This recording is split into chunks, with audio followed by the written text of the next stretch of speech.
एक बार की बात है। एक छोटे से पहाड़ी गांव में एक गरीब आदमी अपनी पत्नी के साथ रहता था।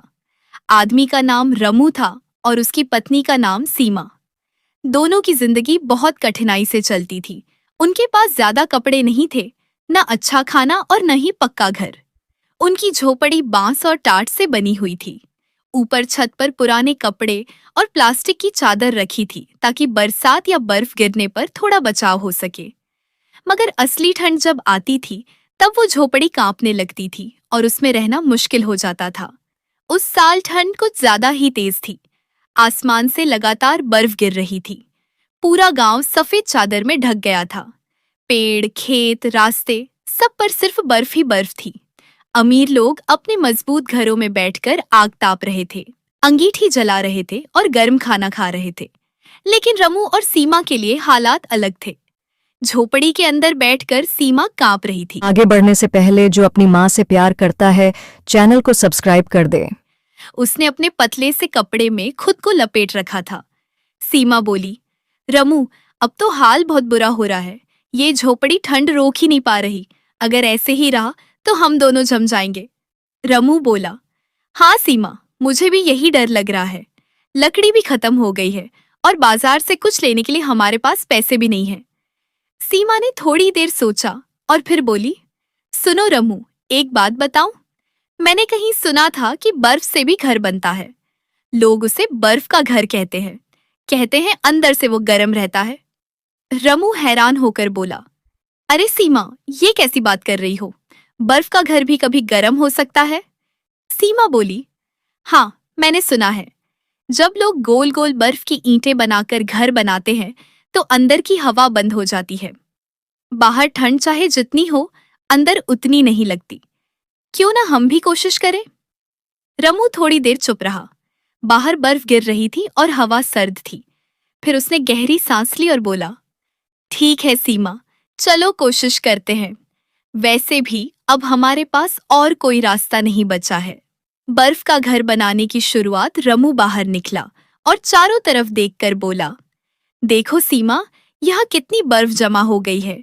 अगर हम इसे काटकर ईंट जैसा बना लें तो शायद दीवार खड़ी हो जाए। दोनों ने हाथों से बर्फ को दबाना शुरू किया। उन्होंने मोटे मोटे टुकड़े बनाकर उन्हें गोलाई में रखना शुरू किया। धीरे धीरे दीवार ऊपर उठने लगी। सीमा बोली, रमू, ये देखो, सच में ये खड़ा हो रहा है। हमें ऊपर से इसे गोल गोल घुमाना होगा ताकि छत भी बन जाए। कई घंटे मेहनत करने के बाद आखिरकार उनका बर्फ का घर तैयार हो गया। गोल, सफेद और अंदर से छोटा सा मगर ढका हुआ। दोनों अंदर गए। रमू ने कहा, अरे, ये तो सच में झोपड़ी से अच्छा लग रहा है।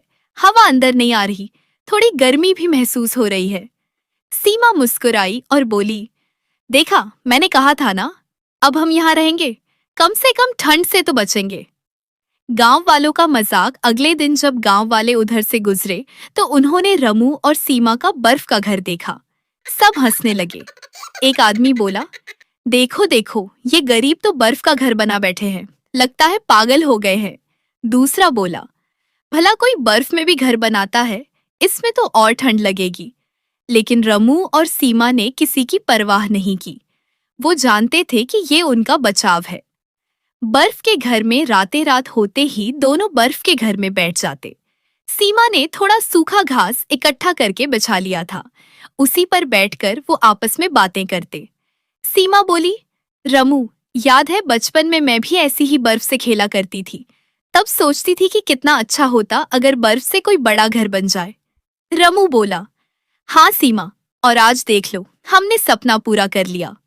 वो दोनों हंसते भी थे, मगर दिल में हमेशा ये डर रहता था कि अगर बर्फ पिघल गई तो उनका घर भी टूट जाएगा। नया मोड़, एक दिन अचानक गांव में बड़ी आंधी और बर्फीला तूफान आया। अमीरों के घर तो मजबूत थे, मगर कुछ छोटे घर टूट गए। गांव के लोग डर कर इधर उधर भागे। उधर रमू और सीमा अपने बर्फ के घर में दुबके बैठे थे। जब तूफान गुजरा तो सब हैरान रह गए। रमू का बर्फ का घर अब भी खड़ा था। गांव वाले बोले, अरे, ये कैसे हो गया? ये घर तो टिक गया। धीरे धीरे लोग समझने लगे कि रमू और सीमा की मेहनत बेकार नहीं थी। बर्फ का घर अब रमू और सीमा के लिए सिर्फ ठंड से बचने का सहारा नहीं रहा, बल्कि उनकी उम्मीद बन चुका था। बाहर चाहे कितनी भी बर्फ गिरे, अंदर थोड़ी गर्माहट महसूस होती थी। गांव वालों का बदलता व्यवहार, गांव वाले रोज रोज जब उस घर को देखते तो हैरान होते। शुरुआत में सबने मजाक उड़ाया था, लेकिन अब उन्हें लगने लगा कि इसमें कुछ तो खास है। एक शाम कुछ बच्चे खेलने खेलने वहां आ पहुंचे। उन्होंने रमू और सीमा से कहा। बच्चे बोले, चाचा, चाची, क्या हम आपके घर के अंदर देख सकते हैं? सीमा हंसकर बोली, हाँ हाँ, क्यों नहीं, अंदर आओ। बच्चे दौड़कर अंदर गए। उन्हें आश्चर्य हुआ कि बाहर इतनी ठंड होने के बावजूद अंदर उतनी ठंड नहीं थी। एक बच्चा बोला, अरे ये तो सच में गर्म लगता है, हमारे तो घर में भी ठंडी हवा आती है।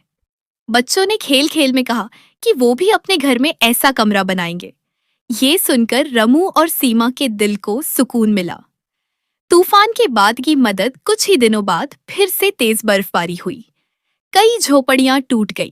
गरीब लोग परेशान होकर इधर उधर भागे।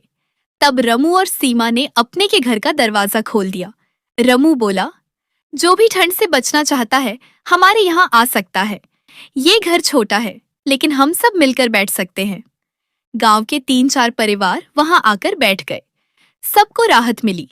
किसी ने सोचा भी नहीं था कि एक गरीब का बनाया हुआ बर्फ का घर इतने लोगों को बचा सकता है। अगले दिन गांव की पंचायत बैठी। सब लोग चर्चा करने लगे। गांव का सरपंच बोला, रमू, पहले तो हम सबने तुम्हारा मजाक उड़ाया था, लेकिन तुमने जो काम किया है वो सबके लिए सीख है। अब से हम गांव में ऐसे घर बनाने का इंतजाम करेंगे। लोगों ने ताली बजाई। रमू और सीमा की आंखों में आंसू आ गए। सीमा बोली, देखो रमू, मेहनत और हिम्मत कभी बेकार नहीं जाती।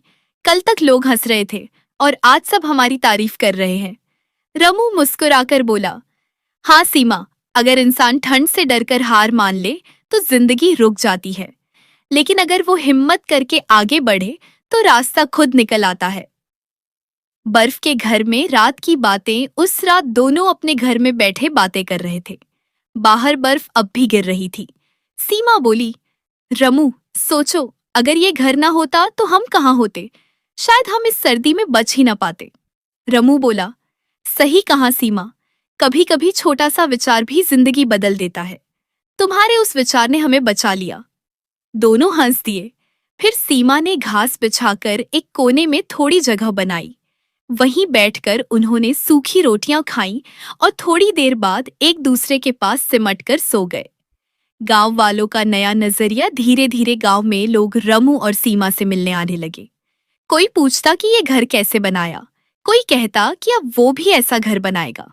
बच्चे तो रोज खेलने आ जाते थे। वो बर्फ का घर देखकर खुश होते और कहते, वाह, कितना अच्छा है ये घर, इसमें खेलना मजेदार है। अब रमू और सीमा को अकेलापन महसूस नहीं होता था। अगला मोड़। एक दिन पास के कस्बे से कुछ लोग गांव घूमने आए। उन्होंने रमू का घर देखा और तस्वीरें खींचने लगे। एक आदमी बोला, ये तो कमाल है, इतनी ठंड में भी इस घर के अंदर लोग आराम से रह सकते हैं। हमें ये तरीका और जगहों पर भी अपनाना चाहिए। धीरे धीरे रमू और सीमा का नाम आसपास के गांवों में फैल गया। लोग कहने लगे कि गरीब होने के बावजूद रमू ने सबसे बड़ी ठंड से बचने का रास्ता निकाल लिया। अगर आपको ये वीडियो पसंद आए तो प्लीज इसे लाइक कर दीजिए, इससे हमें बहुत खुशी मिलेगी।